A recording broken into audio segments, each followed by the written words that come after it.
టమాటా రైతులు, అరటి రైతులు, పొగాకు రైతులు గిట్టుబాటు ధర లేక రోడ్డెక్కారు అధ్యక్ష.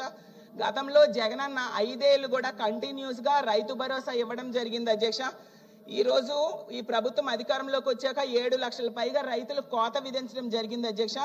జగనన్న గవర్నమెంట్ లో 53.58 లక్షల మందికి రైతులకు లబ్ధి చేకూరిస్తే ఈ రోజు 46.85 లక్షల మందికి మాత్రమే లబ్ధి చేకూరింది అధ్యక్ష. తగ్గించేశారు అధ్యక్ష. కాబట్టి అధ్యక్ష, ఇన్ని వేల కోట్లు ఎగనామం పెట్టి మోసం చేసినందుకు మీరు సంబరాలు చేసుకుంటున్నారని అడుగుతున్నాను అధ్యక్ష. రైతులకు గిట్టుబాటు ధర లేక ఏడుస్తున్నందుకు అధ్యక్ష. టైం అవ్వలేదు, లేదు అధ్యక్ష, ఇంకా 2 minutes ఉంది అధ్యక్ష. మహిళలకు ఫ్రీ బస్ అధ్యక్ష. ఫైనల్ గా చెప్తాను అధ్యక్ష, 16 రకాల బస్సుల్లో కేవలం 5 బస్సులకే ఫ్రీ అధ్యక్ష. 2 minutes ఉంది అధ్యక్ష. రకాల బస్సులు అధ్యక్ష. ఫైనల్ గా నేను చెప్పేది ఏంటంటే, సిలిండర్స్ లో కూడా మనం తీసుకుంటే మొదటి ఏడాది 2 సిలిండర్లు ఎగ్గొట్టారు అధ్యక్ష. 2వ ఏడాదిలో మొన్న 2వసారి ఇచ్చిన దానిలో 64.67 లక్షల మంది సిలిండర్లు బుక్ చేసుకుంటే 150 కోట్లు రిలీజ్ చేశారు. ఇంకా అమౌంట్ 300 కోట్లు రిలీజ్ చేయలేదు అధ్యక్ష.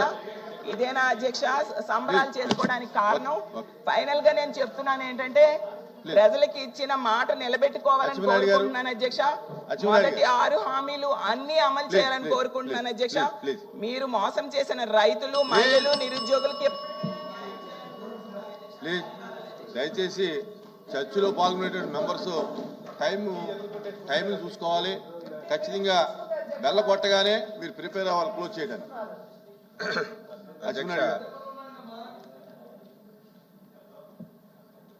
వైసీపీ వాళ్ళు మేనిఫెస్టో గురించి మాట్లాడుతుంటే చాలా అపహాస్యంగా ఉంది అధ్యక్ష.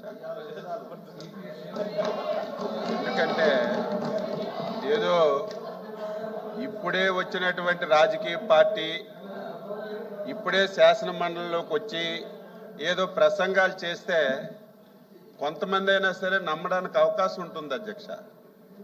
మొన్నటి వరకు ఈ రాష్ట్రానికి పరిపాలించినటువంటి పార్టీ వాళ్ళు కూడా గత ఎన్నికల్లో ఒక మేనిఫెస్టో ఇచ్చి 5 సంవత్సరాలు పూర్తి చేసుకున్నటువంటి పార్టీ.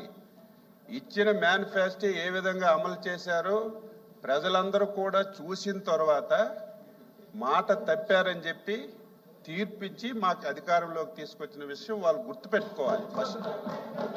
అయితే వాళ్ళ మనసుల్లో ఒకటి ఉండేది అధ్యక్ష, చంద్రబాబు నాయుడు గారు, పవన్ కళ్యాణ్ గారు, బీజేపీ ఒక మేనిఫెస్టో ఇచ్చారు. అందులో సూపర్ 6 అని చెప్పి ఒక ప్రధానమైనటువంటి 6 హామీలు ఇచ్చారు. ఈ హామీలన్నీ కూడా నెరవేర్చలేరని చెప్పి ఒక భ్రమలో ఉండేవాళ్ళు.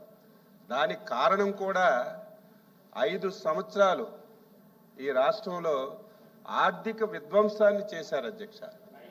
ఎందుకంటే 9.5 లక్షల కోట్ల రూపాయలు ఈ రాష్ట్రాన్ని అప్పులు చేయడం కానీ, చాలా మందికి బిల్స్ ఇవ్వకపోవడం కానీ ఇవన్నీ జరిగాయి.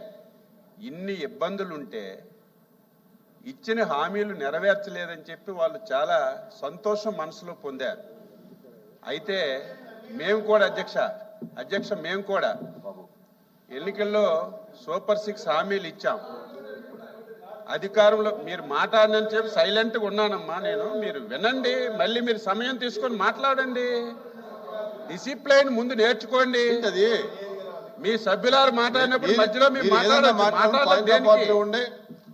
ఆర్డర్ బట్టి మాట్లాడండి తప్ప మీరు వేరే మెంబర్ గారు మాట్లాడేటప్పుడు అలా రన్నింగ్ కామెంటరీ చేయడం అనేది పద్ధతి కాదు.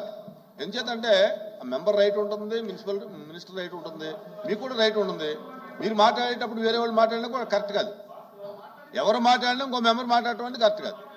ఎవరు మాట్లాడినా అది ఈ పార్టీకైనా, ఆ పార్టీకైనా, ఇండిపెండెన్స్కైనా, ఎవరికైనా ఆ మెంబర్ రైట్ని కానీ మాట్లాడేటప్పుడు ఆ హక్కుల్ని మనం డిస్టర్బ్ చేయడం అనేది మంచి పద్ధతి కాదు. అది మీ పార్టీ కాదు, ఆ పార్టీ కూడా అంతే. ఇండిపెండెన్స్ అయితే హామీలు అమలు చేయకపోవడం ఒక ఎత్తు అయితే, కొన్ని మంచి కార్యక్రమాలు అధ్యక్ష గత ప్రభుత్వంలో చేశారు. తర్వాత వచ్చిన ప్రభుత్వం సొంత జాగీరు కాదు, ప్రజలతో ఎన్నుకోబడిన ప్రభుత్వం. అవి మంచి పథకాలు అయితే దాన్ని కొనసాగించాలి. Please subscribe to Leo news for more videos.